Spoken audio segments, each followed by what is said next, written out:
Hello ခိုင်တို့ရဲ့ချုပ်ရုံလေးမှာချစ်တော်ချင်းလေးစတင်ဖွဲ့ရမှာဖြစ်တဲ့အတွက်ချစ်တော်ရိုက်ဖို့အတွက်ဝန်ထမ်းညီမလေးတွေလိုအပ်နေပါရဲ့ရှင်ဘယ်လို position လေးတွေလိုအပ်နေရလဲဆိုတော့ရုပ်ရည်အသင်းချင်းရှိပြီးတော့မှဒီချစ်တော်ထွန်းလေးတွေကို join နိုင်တဲ့သူပေါ့နော်ချစ်တော်ထွန်းလေးတွေအကုန်လိုက်ပြီးတော့မှကနိုင်တဲ့သူလေးတွေပြီးတော့ပေါ့နော်အမြဲတမ်းဒီလိုမျိုးအထက်တွေဝစ်ပြီးတော့ရိုက်နေရတာမျိုးတော့မဟုတ်ဘူးခိုင်တို့စီမှာဆိုရင်အခု TikTok မှာတင်ထားသလိုမျိုးလေးပေါ့နော်အထက်လေးတွေကိုချရမျိုးလေးရှိရဲတခါလေးချိန်လေးနဲ့ချက်ရမျိုးလေးရှိရဲပေါ့နော်အဲ့လိုမျိုးလေးရိုက်ပြရမှာပဲဖြစ်ပါတယ်အဲ့လိုမျိုးလေးတွေကို creation ကောင်းကောင်းလေးနဲ့ပေါ့နော်ကြည်ကြည်လင်းလင်းပြပြတသားလေးရိုက်ပေးရမှာပဲဖြစ်ပါတယ်ပြီးတော့ပေါ့နော်ခက်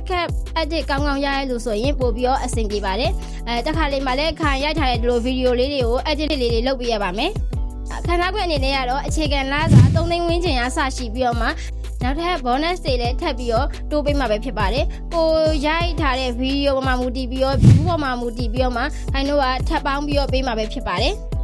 အခုခိုင်ပြောပြခဲ့တဲ့အကြောင်းအရာလေးနဲ့ကိုနဲ့ကိုက်ညီရဆိုရင်တော့ Viber ဖုန်းနံပါတ်3995936180မှာအသေးစိတ်လေးလာပြီးတော့စုံစမ်းလို့ရပါတယ်ရှင်